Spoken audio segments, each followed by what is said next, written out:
नमस्कार। आज की चर्चा यूएस इंडिया ट्रेड डील जो इसके बारे में काफ़ी सोशल मीडिया पर चर्चा हो रही है और लगभग इसमें जो अधिकतर बताया जा रहा है कि यूएस से डेयरी प्रोडक्ट और गेहूं, मक्का, सोयाबीन और अन्य जो कृषि उत्पाद है तो यूएस काफ़ी बहुत बड़ा इलाका है और वहाँ पर इनकी पैदावार काफ़ी ज़्यादा तादाद में होती है।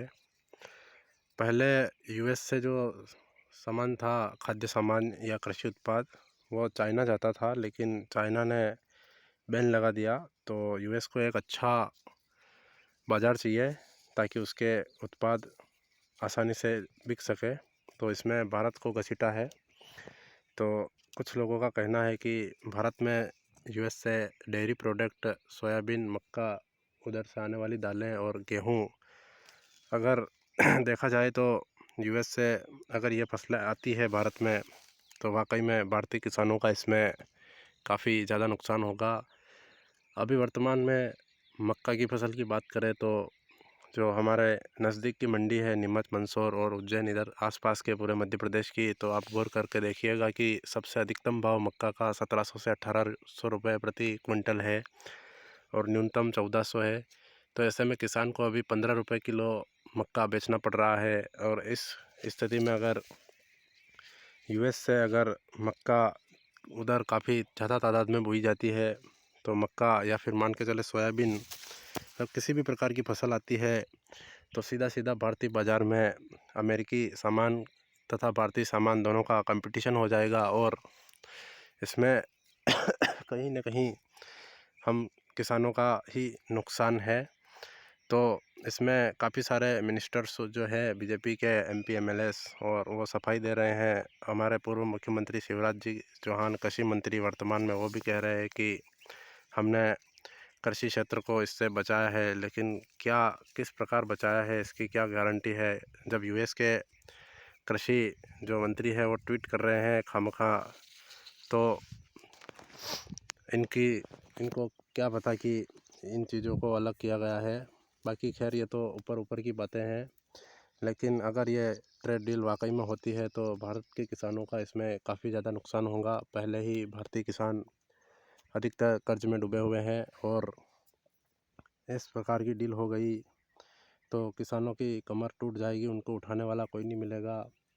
उठाने का मतलब कि वो इतने कर्ज में डूब जाएंगे कि उनकी जो भरपाई है वो मुश्किल हो जाएगी। तो मेरा इस यूएस और इंडिया डील के बारे में एक विशेष ओपिनियन है कि सरकार किसानों को पहले बहुत वादे करती है कि एमएसपी की गारंटी अगर देखी जाए तो अभी वर्तमान में मक्का की फसल जो कि एमएसपी से नीचे मंडियों में नीलाम हो रही है, तो क्या इस पर सरकार अभी कोई निर्णय लेके मक्का की फसल का भाव तेज क्यों नहीं कर रही। देखा जाए तो मक्का की फसल अभी 1700-1800 रुपये क्विंटल ही बिक रही है और एमएसपी की रेट इसकी ज़्यादा है। तो एमएसपी की गारंटी हमारे भारत में किसी भी फसल की हमें नहीं मिलती है। और इधर ये अगर यूएस और इंडिया की डील हो गई तो हम किसानों का मतलब जो इस फसल में खर्च है वो निकलना भी मुश्किल हो जाएगा, क्योंकि जो कृषि में बहुत जो खाद बीज और उर्वरक तथा अन्य रासायनिक काफ़ी महंगे होते जा रहे हैं और इधर हमारी फसलों के दाम गिरते जा रहे हैं। तो कहीं ना कहीं किसान की आय दोगुनी नहीं होकर माइनस में हो गई है। जो पहले आय होती थी उससे भी दोगुनी माइनस में चली गई है। यानी कि मान के चलिए पहले 1000 का प्रॉफिट था तो अब 100 रुपये ही रहे हैं इस प्रकार। लेकिन वो प्रॉफिट की बात बोल रहा हूँ मैं, इधर माइनस में चल रहा है, मतलब कि हमारा घाटा ही चल रहा है। तो खैर इसे अब किसी भी प्रकार की राजनीति से न जोड़ते हुए किसान हित में ये डील बिल्कुल भी नहीं होनी चाहिए। और एक और विशेष बात कि अमेरिका जीएम सीड्स उत्पादन फसलें करता है, उससे फसलों में पैदावार काफ़ी ज़्यादा होती है।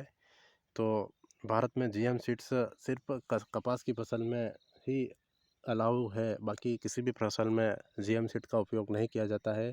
जीएम सीड्स के बारे में बता दूं कि उसमें लैब में काफ़ी सारा परीक्षण करके तैयार किया जाता है और उसका उत्पादन अधिक बैठता है। तो सोच सकते हैं कि अमेरिका में GM सीड्स मक्का मतलब भारत में आएगा। पहले ही उनके पास काफ़ी ज़्यादा है। कुल मिला के अमेरिकी एक अच्छा मार्केट ढूंढ रहा है जिससे उसकी फसलें आसानी से जा सके, और इस बार काफ़ी दबाव के साथ ये डील हो रही है। मैं कुछ ज़्यादा राजनीति में पढ़ना नहीं चाहता, मैं किसानों के हित के लिए मैं ये वीडियो बनाया, और मुझे जितना जो जानकारी मैंने जुटाई है, और जो हमारे कृषि मंत्री है और जो हमारे सभी विपक्ष के बड़े नेता हैं, उनके सभी के बयान सुने हैं और उनके बाद मैं ये वीडियो बना रहा हूँ। हालांकि हमारे कृषि मंत्री जी का बयान है कि इस डील से भारतीय किसानों का कोई नुकसान नहीं है, लेकिन उधर हमारे विपक्ष के बड़े नेता राहुल गांधी जी का भी बयान आया है कि इसमें वाकई में भारतीय किसानों का कहीं ना कहीं अहित ही होने वाला है। तो ऐसे में हम ये सोच सकते हैं कि किसकी माने। अगर हम हमारे कृषि मंत्री जी की माने तो इन्होंने या इनकी पार्टी ने पहले भी बहुत वादे किए किसानों की आय दुगनी करेंगे, तो दुगनी तो कोई हुई नहीं है। तो कुल मिला के इनके वादे फैल ही रहे हैं। और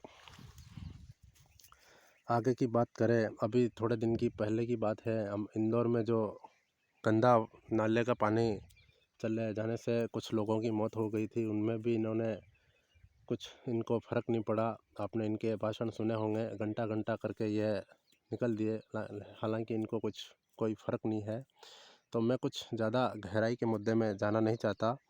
हाँ, लेकिन किसानों को ये सरकार किसी भी प्रकार से गुमराह नहीं करे। अगर भारत के किसानों की आर्थिक स्थिति पहले ही कमज़ोर है और इस प्रकार की डील से तो किसान कहीं ना कहीं वाकई में बहुत चिंतित है और किसानों में डर का माहौल है।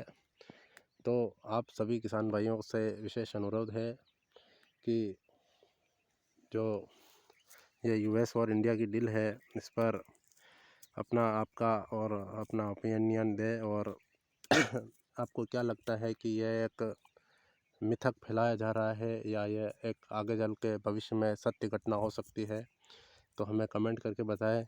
मुझे जिस प्रकार की जानकारी मिली है वो मैंने जुटाकर इस वीडियो में साफ शब्दों में बोल दिया है। बाकी वीडियो लंबा नहीं बनाते हैं और इसी को यहीं पर विराम देते हैं।